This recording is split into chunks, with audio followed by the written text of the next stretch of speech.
Welcome back to Sports Corner. I'm here with Scott Stover, the head coach of the Casper Horseheads summer college baseball team. So, Coach, you just got into town recently. Can you introduce yourself a little bit to the people of the area? Yeah, again, my name is Scott Stover. I'm the head baseball coach at Solomon Community College in Fairfield, California, which is in between Sacramento and San Francisco. I'm going on my 18th year now. Wow. And I was just able to start doing the summer stuff these last few years as my kids got older. It's a fun experience for me so far, and I've enjoyed it so far. So what do you enjoy about the summer college baseball program? I know these kids touch down and then boom, you're right into the season and it's hardly any days off, but what do you like about it? The biggest thing is, being a community college coach, we see the same two-year kids, so they're 18, 19. Being able to coach four-year level guys and going out there and getting those guys. We have kids from Oklahoma State, Washington State, Sacramento State University, and some Division IIs all over the country. So seeing kids who are a little more experienced is a lot more fun for me to watch them evolve differently. And just seeing kids from all walks of life. From California to New York, we have kids from everywhere. So seeing those different kids from different backgrounds, that's a fun part for me. It seemed like that experience really paid off. You guys are 2-2, but in the 2 wins, they were one-run games, which I would imagine that the experience helped there. How would you gauge the level of play of the guys so far? Yeah, one-run games are funny because you always want to win those one-run games. The problem is we were leading heavily in both those games. I think we were at 5-1 in the first one and 10-0 in the second one. Yeah, 10-0 I saw. But you got some things. You have kids getting used to different umpires who do more of a pro zone. You have kids who are just still getting their feet wet. So we made a lot of mistakes. Pitchers were throwing strikes. That wasn't a huge concern. So getting to 2-2, the goal, we didn't have a goal going in whether we wanted 2 of the first 4 or 3 of the first 4. It was just getting there and getting everyone experience, get the nerves out of there. Because I've even heard, when we were in Hastings, one of their kids like, this is so exciting for me. I've never been a part of anything like this with the people in the stands and being supportive. So just getting those kids all in there and get the experience. We got a little taste of it at home on Saturday, but the weather was kind of bad and the crowd was just not really into it from the beginning, and neither were we, it seemed like. I think when we come back home next Monday, people are going to see a really exciting team.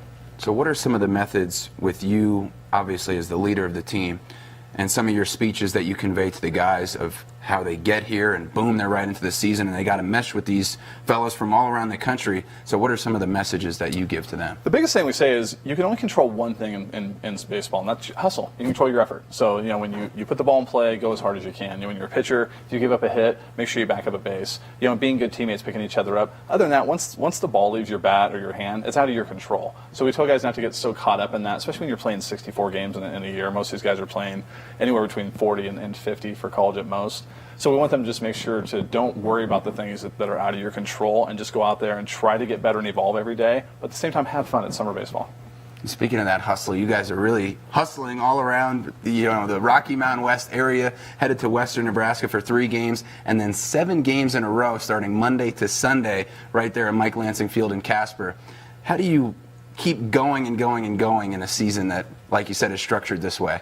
It's funny because with my experience, I've coached professional baseball for a couple of years. So in independent league in the West Coast, the travel was from Arizona all the way up to Washington. So I was accustomed to that and had some experience with that. Last year being in the league, same thing, the travel, you're going from Canada, the edge of Canada, all the way down to Hastings, Nebraska. So that's a 12-hour trip.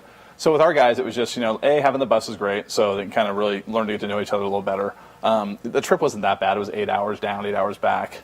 We were able to stay the night 3 nights. So not too bad. Today's an off day, so we got about 5:45 in the morning. If today wasn't an off day, it would probably be really difficult. And we're going to have days like that. A lot of teams in the league have that where you're going to get in at 6 in the morning and have to play that night.